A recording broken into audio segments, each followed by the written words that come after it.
श्री साईं सचरित्र अध्याय 3। श्री साईं बाबा की स्वीकृति और वचन देना। जैसा कि गत अध्याय में वर्णन किया जा चुका है, बाबा ने सचरित्र लेखन की अनुमति देते हुए कहा कि सचरित्र लेखन के लिए मेरी पूर्ण अनुमति है। तुम अपना मन स्थिर कर मेरे वचनों में श्रद्धा रखो और निर्भय होकर कर्तव्य का पालन करते रहो। यदि मेरी लीलाएं लिखी गई तो अविद्या का नाश होगा तथा ध्यान व भक्ति पूर्वक श्रवण करने से दैहिक बुद्धि नष्ट होकर भक्ति और प्रेम की तीव्र लहर प्रभावित होगी और जो इन लीलाओं की अधिक गहराई तक खोज करेगा उसे ज्ञान रूपी अमूल्य रत्न की प्राप्ति हो जाएगी।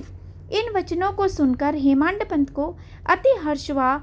वे निर्भय हो गए। उन्हें दृढ़ विश्वास हो गया कि अब कार्य अवश्य सफल होगा। बाबा ने शामा की ओर दृष्टिपात करते हुए कहा, जो प्रेम पूर्वक मेरा नाम स्मरण करेगा मैं उसकी समस्त इच्छाएं पूर्ण कर दूंगा। उसकी भक्ति में उत्तरोत्तर वृद्धि होगी। जो मेरे चरित्र और कृतियों का श्रद्धापूर्वक गायन करेगा उसके मैं हर प्रकार से सदैव सहायता करूंगा। जो भक्तगण हृदय और प्राणों से मुझे चाहते हैं उन्हें मेरी कथाएं श्रवण कर स्वभावतः प्रसन्नता होगी।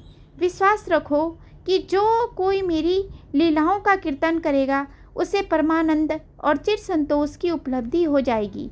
यह मेरा वैशिष्ट्य है कि जो कोई अनन्य भाव से मेरी शरण आता है, जो श्रद्धापूर्वक मेरा पूजन निरंतर स्मरण और मेरा ही ध्यान किया करता है, उसको मैं मुक्ति प्रदान कर देता हूँ। जो नित्य प्रति मेरा नाम स्मरण और पूजन कर मेरी कथाओं और लीलाओं का प्रेम पूर्वक मनन करते हैं, ऐसे भक्तों में सांसारिक वासनाएं और अज्ञान रूपी प्रवृत्तियां कैसे ठहर सकती हैं। मैं उन्हें मृत्यु के मुख से बचा लेता हूँ। मेरी कथाएं श्रवण करने से मुक्ति हो जाएगी। अथवा मेरी कथाओं का श्रद्धापूर्वक सुनो, मनन करो। सुख और संतोष प्राप्ति का सरल मार्ग यही है। इससे श्रोताओं की चित्त को शांति प्राप्त होगी और जब ध्यान प्रागढ़ और विश्वास दृढ़ हो जाएगा तब अखंड चैतन्य घन से अभिन्नता प्राप्त हो जाएगी। केवल साईं साईं के उच्चारण मात्र से ही उनके समस्त पाप नष्ट हो जाएंगे। भिन्न भिन्न कार्यों की भक्तों की प्रेरणा। भगवान अपने किसी भक्त को मंदिर मठ, किसी को नदी के तीर पर घाट बनवाने, किसी को तीर्थ पर्यटन करने और किसी को भगवत कीर्तन करने एवं भिन्न भिन्न कार्य करने की प्रेरणा देते हैं, परंतु उन्होंने मुझे साईं सचरित्र लेखन की प्रेरणा दी। किसी भी विद्या का पूर्ण ज्ञान न होने के कारण मैं इस कार्य के लिए सर्वथा अयोग्य था, अथवा मुझे इस दुष्कर कार्य करने का दुस्साहस क्यों करना चाहिए। श्री साईं महाराज की यथार्थ जीवनी का वर्णन करने की सामर्थ्य किसे है। उनकी कृपा मात्र से ही कार्य संपूर्ण होना संभव है। इसलिए जब मैंने लेखन प्रारंभ किया तो बाबा ने मेरा अहम नष्ट कर दिया और उन्होंने स्वयं अपना चरित्र रचा, अथवा इस चरित्र का श्रेय उन्हीं को है, मुझे नहीं। जन्मतः ब्राह्मण होते हुए भी मैं दिव्य चक्षु विहीन था, अथवा साईं सचरित्र लिखने में सर्वथा अयोग्य था, परंतु श्री हरि कृपा से क्या संभव नहीं है। मूक भी वाचल हो जाता है और पंगु भी गिरिवर चढ़ जाता है। अपनी इच्छा अनुसार कार्य पूर्ण करने की युक्ति वे ही जाने। हारमोनियम और बंसी को यह आभास कहाँ है कि ध्वनि कैसे प्रसारित हो रही है, इसका ज्ञान तो वादक को ही है। चंद्रकांत मणि की उत्पत्ति और ज्वार भाटे का रहस्य मणि अथवा उदधि नहीं वरन शशि कलाओं के घटने बढ़ने में ही निहित है। बाबा का चरित्र ज्योति स्तंभ स्वरूप। समुद्र में अनेक स्थानों पर ज्योति स्तंभ इसीलिए बनाए जाते हैं कि जिससे नाविक चट्टानों और दुर्घटनाओं से बच जाए और जहाज को कोई हानि न पहुंचे। इस भव सागर में श्री साईं बाबा का चरित्र ठीक उपयुक्त भांति ही उपयोगी है। वह अमृत से भी अति मधुर और सांसारिक पथ को सुगम बनाने वाला है। जब वह कानों के द्वारा हृदय में प्रवेश करता है तब दैहिक बुद्धि नष्ट हो जाती है और हृदय में एकत्रित करने से समस्त कुसंकाएं लोप हो जाती हैं। अहंकार का विनाश हो जाता है तथा बौद्धिक आवरण लुप्त होकर ज्ञान प्रकट हो जाता है। बाबा की विशुद्ध कीर्ति का वर्णन निष्ठापूर्वक श्रवण करने से भक्तों के पाप नष्ट होंगे, अतः यह मोक्ष प्राप्ति का भी सरल साधन है।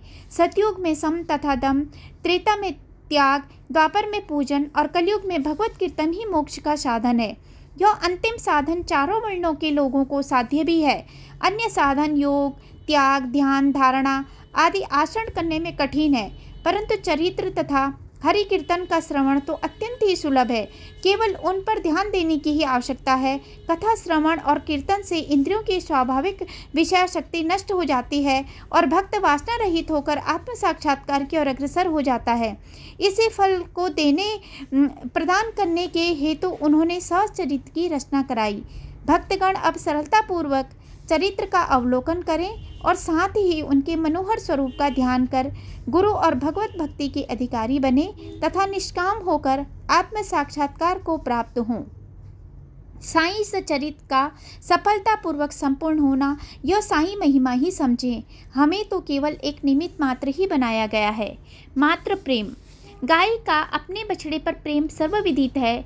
उसके स्तवन सदैव दुग्ध से पूर्ण रहते हैं और जब भूखा बछड़ा स्तन की ओर दौड़कर आता है तो दुग्ध की धारा स्वतः ही प्रभावित होने लगती है। उसी प्रकार माता भी अपने बच्चे की आवश्यकता का पहले से ही ध्यान रखती है और ठीक समय पर स्तनपान कराती है। वह बालक का श्रृंगार उत्तम ढंग से करती है, परंतु बालक को इसका कोई भान नहीं होता। बालक के सुंदर श्रृंगार आदि को देखकर माता के हर्ष का पारावार नहीं रहता। माता का प्रेम विचित्र, असाधारण और निस्वार्थ है, जिसकी कोई उपमा ही नहीं है। ठीक इसी प्रकार सद्गुरु का प्रेम अपने शिष्य पर होता है। ऐसा ही प्रेम बाबा का मुझ पर था। उदाहरणार्थ वे निम्न प्रकार था। सन 1916 में मैंने नौकरी से अवकाश ग्रहण किया। जो पेंशन मुझे मिलती थी वे मेरे कुटुंब के निर्वाह के लिए पर्याप्त थी। उसी वर्ष की गुरु पूर्णिमा के दिवस में अन्य भक्तों के साथ शिरडी गया। वहाँ अन्ना चिचड़ीकर ने स्वतः ही मेरे लिए बाबा से इस प्रकार प्रार्थना की, इन पर कृपा करो। जो पेंशन इन्हें मिलती है वह निर्वाह योग्य नहीं है। कुटुंब में भी वृद्धि हो रही है। कृपया और कोई नौकरी दिला दीजिए ताकि इनकी चिंता दूर हो और ये सुखपूर्वक रहें। बाबा ने उत्तर दिया कि इन्हें नौकरी मिल जाएगी, परंतु अब इन्हें मेरी सेवा में ही आनंद लेना चाहिए। इनकी इच्छाएं सदैव पूर्ण होंगी। इन्हें अपना ध्यान मेरी ओर आकर्षित कर अधार्मिक तथा दुष्टजनों की संगति से दूर रहना चाहिए। इन्हें सबसे दया और नम्रता का बर्ताव और अंतःकरण से मेरी उपासना करनी चाहिए। यदि ये इस प्रकार आचरण कर सके तो नित्यानंद के अधिकारी हो जाएंगे। यह कथा श्री साईं बाबा के समस्त प्राणियों पर समान प्रेम की सूचक है। एक समय रोहेला जाति का एक मनुष्य शिरडी में आया। वह ऊंचा, पूरा, सुदृढ़ एवं सुगठित शरीर का था। बाबा के प्रेम से मुक्त होकर वह शिरडी में ही रहने लगा। वह आठों प्रहर अपनी उच्च और कर्कश आवाज़ में कुरान शरीफ के कलमे पढ़ता और अल्लाह अकबर के नारे लगाता था। शिरडी के अधिकांश लोग खेतों में दिन भर काम करने के पश्चात जब रात्रि में घर लौटते तो रोहिला की कर्कश पुकारें उनका स्वागत करती थी। इस कारण उन्हें रात्रि में विश्राम न मिलता था, जिससे वे अधिक कष्ट और असुविधा का अनुभव करने लगे। कई दिनों तक तो वे मौन रहे, परंतु जब कष्ट असहनीय हो गया तब उन्होंने बाबा के समीप जाकर रोहिला को मनाकर इस उत्पात को रोकने की प्रार्थना की। बाबा ने उन लोगों की इस प्रार्थना पर ध्यान नहीं दिया। इसके विपरीत गांव वालों को आड़े हाथों लेते हुए बोले कि वे अपने कार्य पर ध्यान दें और रोहिला की ओर ध्यान न दें।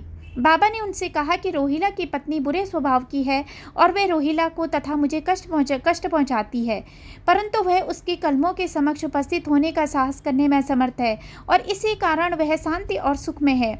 यथार्थ में रोहिला की कोई पत्नी न थी। बाबा का संकेत केवल कुविचारों की ओर था। अन्य विषयों की अपेक्षा बाबा प्रार्थना और ईश आराधना को महत्व देते थे। अतः उन्होंने रोहिला के पक्ष का समर्थन कर ग्रामवासियों को शांतिपूर्वक थोड़े समय तक उत्पात सहन करने का परामर्श दिया।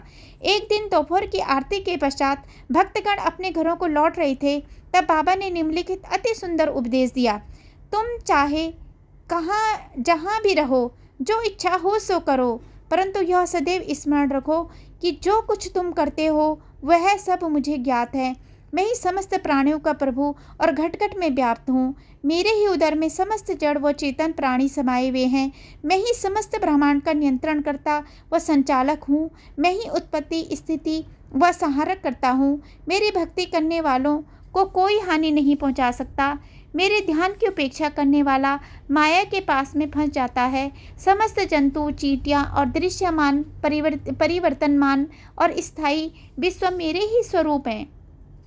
इस सुंदर तथा अमूल्य उपदेश को श्रवण कर मैंने तुरंत यह दृढ़ निश्चय कर लिया कि अब भविष्य में अपने गुरु के अतिरिक्त अन्य किसी मानव की सेवा न करूँगा। तुझे नौकरी मिल जाएगी। बाबा के इन वचनों का विचार मेरे मस्तिष्क में बार बार चक्कर काटने लगा। मुझे विचार आने लगा, क्या सचमुच ऐसा घटित होगा?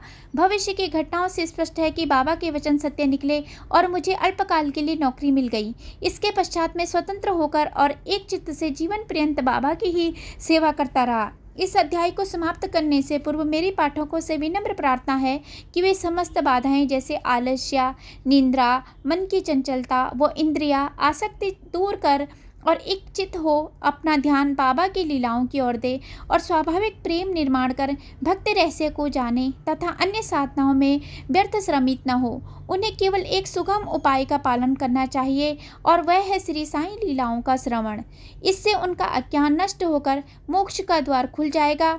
जिस प्रकार अनेक स्थानों में भ्रमण करते हुए भी लोभी पुरुष अपने गड़े हुए धन के लिए सतत चिंतित रहता है, उसी प्रकार श्री साईं को अपने हृदय में धारण करो। अगले अध्याय में श्री साईं बाबा के शिरडी आगमन का वर्णन होगा। श्री सद्गुरु साईनाथ अर्पणामस्तु। शुभम भवतु। बाबा सबकी रक्षा करें, साईं बाबा सब पर कृपा करें। ओम साईं राम। जय जय साईं राम। जय साईं राम।